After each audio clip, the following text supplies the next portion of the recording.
Nous allons lister les différentes erreurs fréquentes que nous pouvons apercevoir lors des manipulations. Tout d'abord, nous nous occupons des erreurs aléatoires. Il se peut que le bas du ménisque ne soit pas placé exactement au niveau du trait de jauge. De plus, il se peut qu'il reste un peu de solution sur les côtés de la fiole. Ainsi, lorsque cette quantité infime de solution va rejoindre le reste de la solution en descendant, elle va légèrement faire remonter le ménisque. Nous nous intéressons à présent aux erreurs systématiques. La qualité des solutions mères données par les préparateurs, la précision de la verrie, c'est-à-dire du matériel non jaugé mais gradué, et les pipettes non rincées. Nous nous intéressons maintenant plus particulièrement au cas du spectrophotomètre. Le blanc mal fait, s'être légèrement trompé dans la détermination de lambda max, ce qui entraîne quelques imprécisions minimes, et ne pas avoir mis les échantillons des solutions en commençant par celles moins concentrées. Nous allons maintenant trouver l'intervalle de confiance à 95% à l'aide du logiciel GUM. Tout d'abord, on rentre les valeurs enregistrées par les classes précédentes.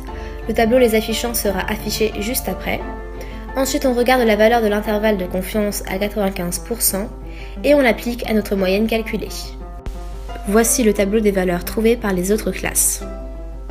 Après avoir rentré les valeurs dans le logiciel, on peut apercevoir l'intervalle suivant, soit 1,3 fois 10 puissance moins 3 et 1,9 fois 10 puissance moins 3. Maintenant, nous allons déterminer si le protocole est juste, fidèle ou bien les deux. Ainsi, avec l'aide du schéma ci-dessous, on suppose que le protocole est fidèle car les valeurs sont toutes proches et juste car les valeurs sont centrées. On compare à présent la valeur théorique et la valeur obtenue par notre classe avec l'intervalle de confiance.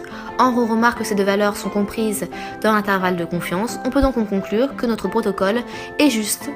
Afin de vérifier si le protocole est fidèle, nous allons diviser l'intervalle de confiance par la valeur moyenne calculée, puis on va le multiplier par 100 pour obtenir un nombre en pourcentage.